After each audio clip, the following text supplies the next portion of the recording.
అధ్యక్షత వహించిన మానవ మోహన్ రెడ్డి గారికి మరియు మన పెద్దలు మనల్ని ఏమనుకున్నప్పుడు మన సీనన్న గారు ముఖ్యమంత్రి అవుతారు అనేసి సీనన్న కాలేదు. ఇప్పుడు మనకు డిప్యూటీ సీఎం అవుతారు అనేసి మన షబీర్ భాయ్ గారికి కూడా ఛాన్స్ లేకపోయింది.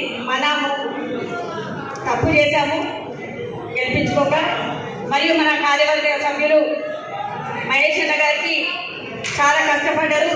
ఈరోజు ఒక బీసీగా ఎమ్మెల్సీ ఇవ్వడం చాలా సంతోషదాయకం. ఇప్పుడు ఏది ఏమైనా బీసీలకు అన్యాయం జరుగుతుంది కాబట్టి పెద్దలు రేవంత్ రెడ్డి గారు కానీ పెద్దలందరూ ఇంకా అన్ని పోస్టులలో కూడా బీసీలకు పెద్ద పీట వేయాలనేసి కూడా నేను కోరుతున్నా. సభాముఖంగా మీ అందరూ తెలిసిన విషయము, ఈరోజు 5 కాన్స్టిట్యున్సీలకు వెళ్ళి వచ్చిన కార్యకర్తలకు, ఫెడరల్ ఆర్గనైజేషన్ సోదరులకు, సోదరిమణులకు, పత్రికా సోదరులందరికీ నా యొక్క నమస్కారం తెలియజేస్తా ఉన్నా. 10 సంవత్సరాల నుంచి చాలా కష్టపడ్డారు మన కార్యకర్తలు. ఇప్పుడు మీరు అందరూ ఉన్నారు కాబట్టి తప్పకుండా డెవలప్మెంట్ చేసుకోవాలి. ఈ 6 స్కీమ్స్ కూడా పబ్లిక్లకు వెళ్ళాలి.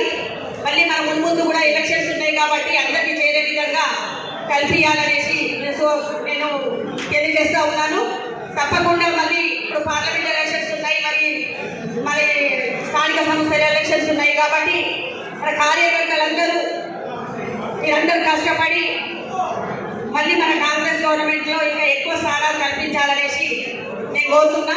ముఖ్యంగా మనం అధికారంలోకి వచ్చినాం కాబట్టి ఇప్పుడు మనం కష్టపడితే అన్ని స్థానాలు మనం గెలిపించుకుంటాం. మనం అందరం ఒక యూనిటీగా ఉండాలనేసి కూడా నేను తెలియజేస్తా ఉన్నాను సోదరులకి. చాలా కష్టపడి మనం తెచ్చుకున్నాం కాబట్టి దీన్ని ఇదే విధంగా ఇవాళ సంతోషం అనిపిస్తుంది, ఒక పండగ వాతావరణం కనిపిస్తుంది.